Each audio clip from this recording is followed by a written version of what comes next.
Senator Dole in the cold of New Hampshire, thank you very much for coming in today. Thank you. Glad to have you with us. Thank you. Now, I'll ask you the hard question first, and then all the others will be easy. Hard question is, tell me who's going to come first, second, and third in the primary on Tuesday? Well, I wish I knew. We'd like to be first, but we have been making up some ground. I think Bush is still ahead. It's a close race. Third place, I think it's a dead heat. I mean, I would, if I had to guess, I might say Robertson at this point, but it's simply a guess. Now, if Vice President Dole loses... Bush, I'm sorry, loses, is he finished? I don't think so. I think the Vice President has a good organization. He's got a lot of support in other areas. We would just like to do well here. It seems to me that I've come a long way in the last 30 days. I think the people are listening to the Bob Dole message of leadership, deficit reduction, and we feel good about our position, but we may not win. On the question of leadership, the Vice President this past week is saying that you're part of the problem on Capitol Hill, that Congress is out of the control, and that as one of the major leaders, you're part of the problem. How do you answer that? Well, I think it was regrettable we lost the Senate in 1986, but I think for the first 6 years of Ronald Reagan's presidency, it was the strong Republican leadership in the Senate that really made the difference, and I think that's been my whole emphasis, is making a difference, getting the Reagan program through. And my view is we've done a very good job. It seems to me that what we need to do is to try to pick up some more Senate seats and House seats, and with a strong ticket in '88, we can probably do that. Well, now, Senator, for 4 of those years, Howard Baker was the Republican leader in the Senate. And for this past year, you were unable to corral enough votes to sustain the president's vetoes of the highway bill, of the clean water bill. You certainly didn't help him much on the Bork nomination. Where can you point to having done anything in this past year to help the president on Capitol Hill? Well, I think you start off in 1981. I was chairman of the Finance Committee, and that's where all the action on tax reduction started. We fought off efforts of Democrats to raise taxes, to repeal the third year of that tax cut. In 1983, we put together the Social Security Rescue Package. It came to my committee. We passed it out of there. The president signed that bill. Now we have a $70 billion surplus. But as I said, I think 1986 was a bad year for Republicans. We lost enough votes to have won the Bork nomination, sustained the vetoes. But when you lose, you lose. And but look at all the victories we've had. I mean, look at all the things that Bob Dole has helped Ronald Reagan with over the past 7 years. And I feel good about it. I think the president has been very grateful for my help. At least I've got a lot of nice letters from him. Senator Dole, everyone's running as a conservative this year, and everyone is running on agreement with Ronald Reagan, but I'd like to ask you about 2 aspects of this. It could be said that what conservatism comes down to in the 8th year of the Reagan administration is deficits at home and détente abroad. Let's take détente first.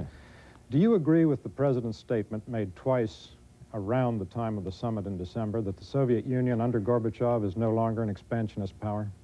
I don't share that view. I have great respect for President Reagan, but it seems to me that I haven't seen any evidence that the Soviets are withdrawing. I mean, they talk about getting out of Afghanistan by March 15. That's not realistic, or at least start getting out of there. I haven't seen much action in other parts of the world that would lead me to believe that they've given up their policy of expansionism.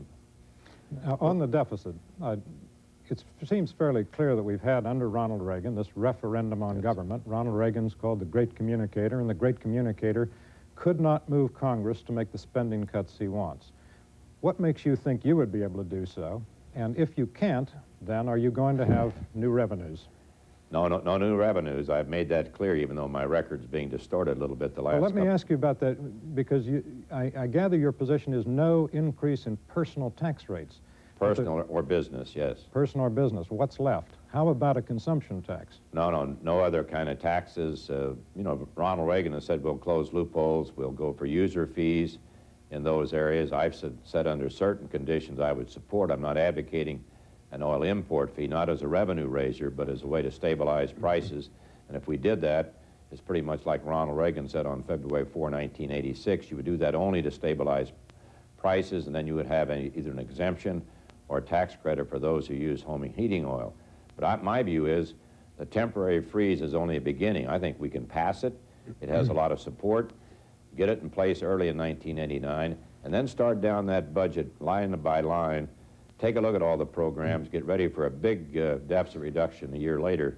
And my view is we have enough support in the Congress in both parties, and I find the American voters, regardless of party, very receptive to the freeze idea.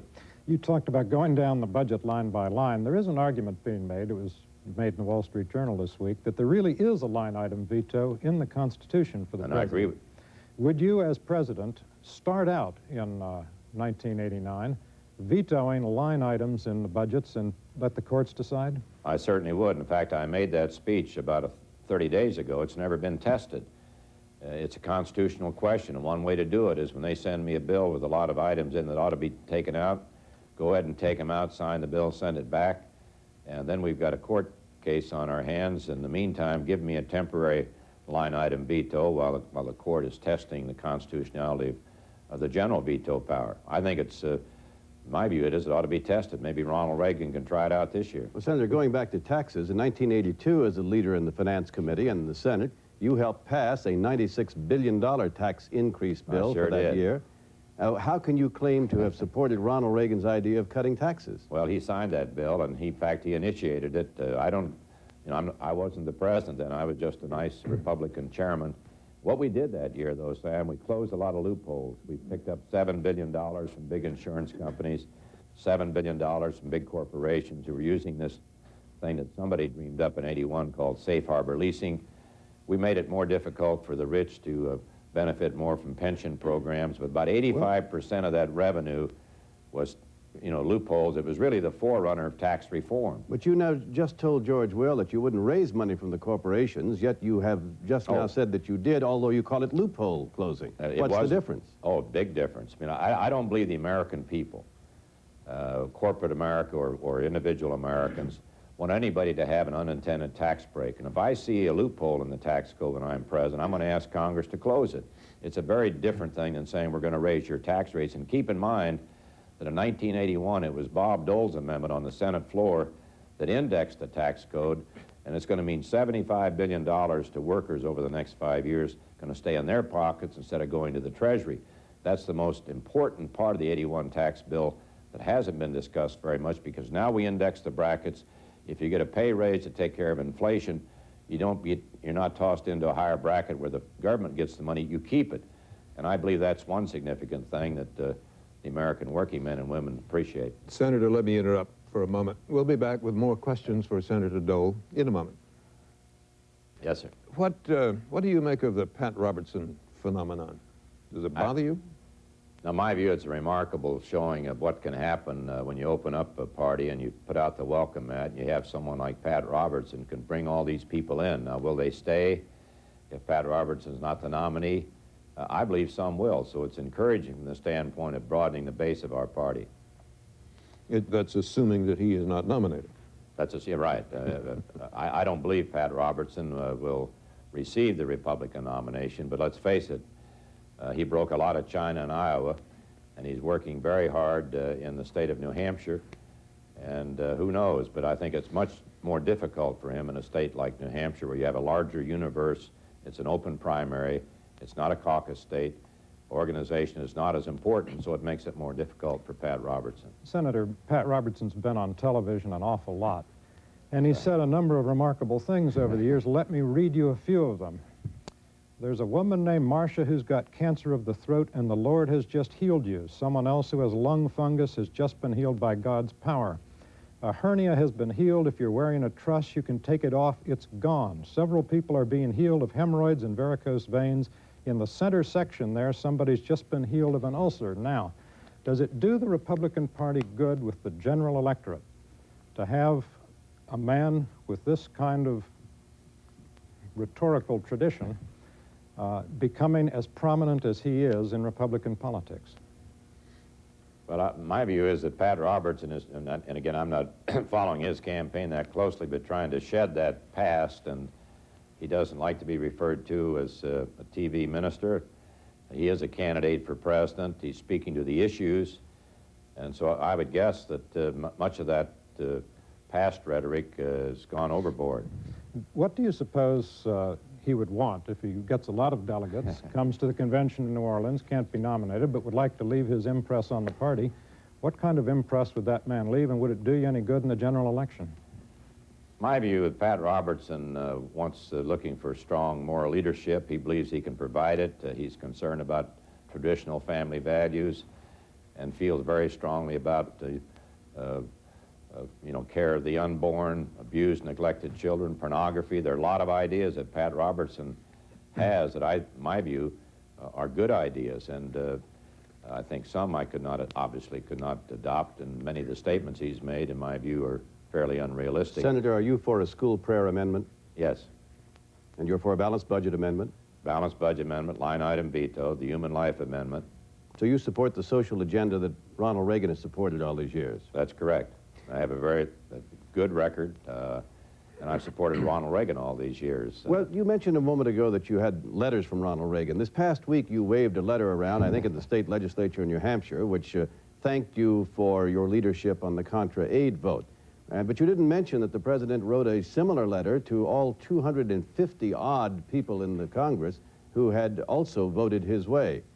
Don't you think this was a little bit dishonest? Oh, I don't think so. I didn't waive their letters. I waived mine. I didn't know he'd written any others. It cost a lot of money to send out all those letters.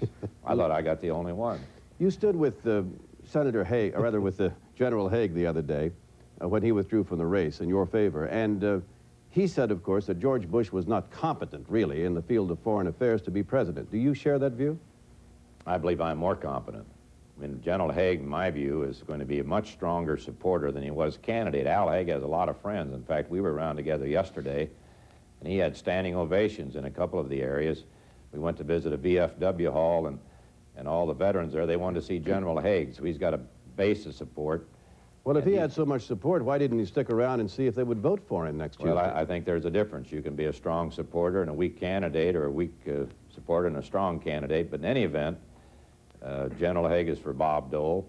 He's worked with both Bob Dole and George Bush, and I can only quote what he said. He says, I'm head and shoulders above Well, let me it. try you on one issue that's come up this past week on foreign affairs. Soviet ships bumped U.S. warships that were in the Black Sea. What would President Dole have done in reaction to that? Well, I think I'd have done pretty much what Ronald Reagan did. And again, I must say I've been campaigning more than reading the papers, but send a strong message to the Soviet Union. We think we have a right to be within that 12-mile zone. They happen to believe it's 12 miles. We believe it's 3 miles. And I would make it known, and I might even picked up the phone and call Mr. Gorbachev. What would you have said to him? Well, at first I'd have said hello, and then I'd tell him that we can't continue this way. If we're going to talk about better relationship with the Soviet Union, then he must be a player. It gets back to George Will's first question. The bottom line is we don't make any deal with the Soviet Union unless it's in the American interest. And I think that's Ronald Reagan's view. But you don't provoke something, but you at least send a very strong message, maybe a personal message to Mr. Gorbachev, that enough is enough. Senator Dole, sometime, I guess, between now and the 1st of March, you have to make a decision naming 2 people to this commission on basically deficit reduction. The Democrats have named their 6. You, Bob Michael, and the president must name 6. The Democratic 6 seem to be people who, to put it mildly, would not be averse to raising taxes. Can you tell us who you're going to pick? And that, because this would be some indication of the kind of governing we'd get from a President Dole. Well, we'd like to coordinate our picks with the president. We've discussed this with Senator Baker, or former Senator Baker, Chief of Staff Howard Baker. One pick will be Senator Pete Domenici. I haven't decided on the other one, but Pete Domenici has been chairman of the Budget Committee. I've had a good discussion with Pete Domenici. He'd bring a lot of expertise to the commission, but we don't want our 6 going in there with any thought of raising taxes. We just had tax reform. We took a lot of things away from a lot of people. My view is we ought to give the American people a rest from increased taxes. So do you think it would be a kind of litmus test that the 3 of you would have in selecting your 6, that they would basically subscribe to what you've outlined here and elsewhere as your view on taxes, no increase in personal or corporate rates? That would be my litmus test, and that will be my litmus test. My view is the president feels the same way, and Bob Michael feels the same way. And we understand that Bob Strauss, for example, who will be a Democratic pick, does not want to raise taxes. So I'm not certain how the Democrats come down, but I think in Bob Strauss's case, he's indicated to me personally that he's not going in there with any idea of raising taxes and doesn't want to come out with any idea. David? Go ahead, Senator. Well, Senator Dole, I must tell you that some White House officials are saying on background that you were really double-dealing on both taxes and Social Security as far as your rhetoric and your record. That over the years, you and Senator Domenici often